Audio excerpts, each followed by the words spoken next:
एक दिन एक कछुए रस्तीज चरा था, तब उसका एक्सीडेंट हो गया। फिर वह चीज एक खरगोश ने देखा।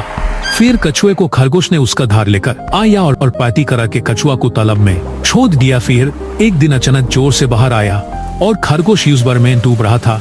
तब कछुए ने आकर खरगोश को बचाया और वह दोनों ने एक बहुत ही अच्छा दोस्त बन गया।